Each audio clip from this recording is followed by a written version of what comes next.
I love, as you of course know, teddy bears because that's what I have. And who doesn't, right? Right, everybody loves a teddy bear, except not all. I take it back. There are a few people that walk by and say negative things, and I really just look at them and go, what? What did they say? They'll say, oh, these are scary, this is weird, this is silly. Why would somebody on a bayfront have all of these teddy bears? I love teddy bears, and it started with one. When we moved to the bayfront, that's when it really started going crazy, actually. Is that when we lost it, Marcy? I think so. In fact, we were in to take a step backwards. We were in bed one morning, waking up, and because if you're on the bayfront, you hear people if the windows are open, you can hear their conversation. I mean, you literally can hear what they are talking about. So there were two men, they were walking by, and one of them went, oh my God. And the second one said, it's a hobby gone awry.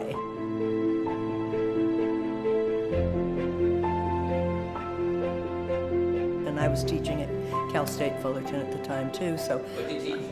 I was in the education department doing with the mathematics part for elementary school teachers and supervising student teachers. So teaching teachers how to teach math. Correct.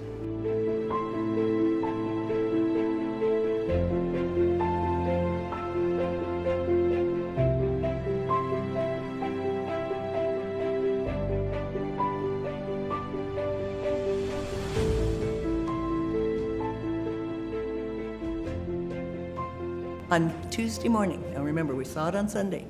On Tuesday morning, we went and made an offer. My husband was in a Board of Education meeting that night. He was assistant superintendent for personnel, and so he had to attend meetings. And while he was in that meeting, they called us and said, your offer's been accepted, the house is yours. Oh, 2 days later, the realtor this is only her third or fourth day. Look at how much work she did for her commission. And we now have a house, and we're going, oh my gosh, what do we do? How are we going to afford to even, what are we doing? What are we thinking? $75,000. That was a lot. We fell in love with it that week that we were renting here, and we went, oh my gosh.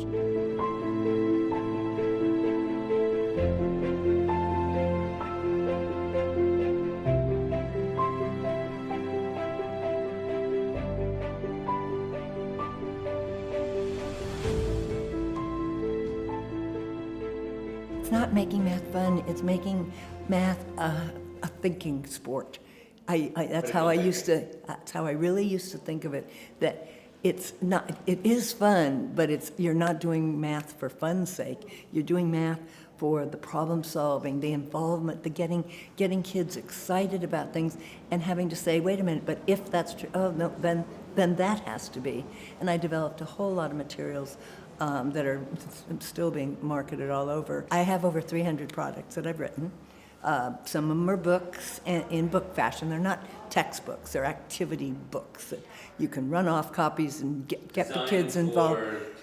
Kindergarten through 8th grade, although a number of high school teachers have purchased my stuff and said, oh, my kids just eat it up because it's thinking. I mean, if I gave you one of the tasks, which I could do, where you have 10 tiles and you've got to deal with all of these things and get them all to fit on the sheet, and you have to deal with, you would be probing, exploring, experimenting, persevering to get it. It's not just, there it says 6 times 5 is 30. No, it'll say something like box. If you were, let's say, doing multiplication, it would say box times box, so it's a single digit times a single digit, is 20-something.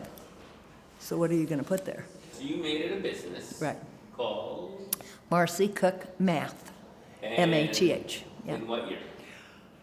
My first copyright, and that was when I started, was in 1978. Give me an idea how successful it's become. Oh, extremely successful. It just mushroomed and mushroomed, and I've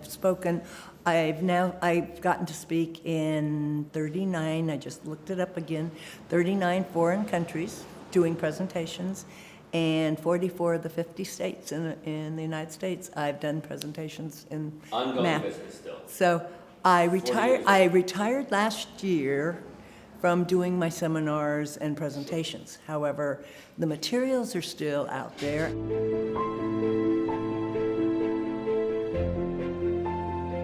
We were living on Diamond, not on the bayfront at the time, and a neighbor came by, happened to be the wife of the current mayor at the time, and she came by and she carried this bear and she said, "Marcy, look what I just bought." And she said, "You've got to hold it." And I went, "Oh, it's okay. I've never had a teddy bear in my life." So anyway, she said, No, hold it because it feels like a baby. If you hold it up here, it'll kind of just melt." And I did, and I fell in love with it right away. I had to go say, "So where did you get this teddy bear?" And she shared with me where she did. It was up in Fashion Island, and I went up to Fashion Island and bought the exact same teddy bear, plopped it on my dresser, thinking, "Oh, yay, I have this cute teddy bear." And then I don't know what happened. Somebody bought me one, and now I had two. And then my son is dating a girl who loved Beanie Babies, and now the two went to 122. And so now we had teddy bears then starting to be everywhere.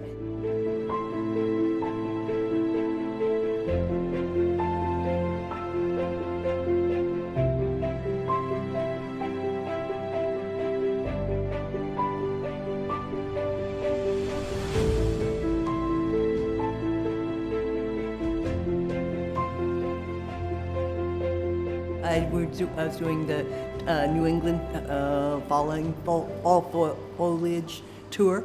So we went to 6 different states in New England, and I came home with 18 new bears.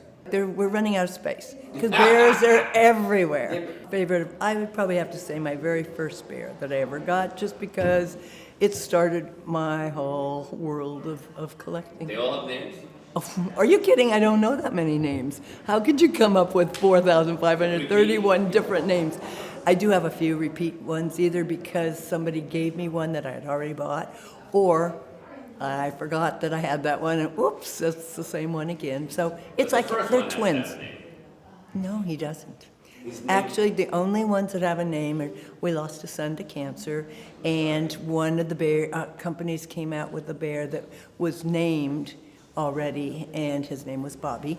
And so I have a bear that's the Bobby bear. But other than that, none. I own 4,531 bears, and that's the most right now. However, next week, if you ask me again, it might change.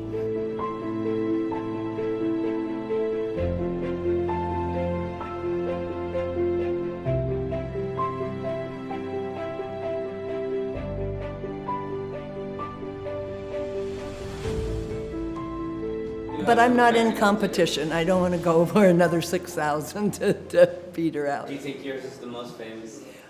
I think it's probably the most talked about. Definitely, I'm not sure if famous is the right word, but it's the most talked about. Perhaps. And so many people walk by. And the funny thing is, on the hobby Gone Awry, there are so many people that don't know the word awry, I guess. They'll sit there and they'll go, hobby gone, Awry. Awry. But my favorite was one, this is when my husband was still alive. These people went by and they went, "Oh my gosh, it says hubby gone away. He must have gotten tired of all the bears and left."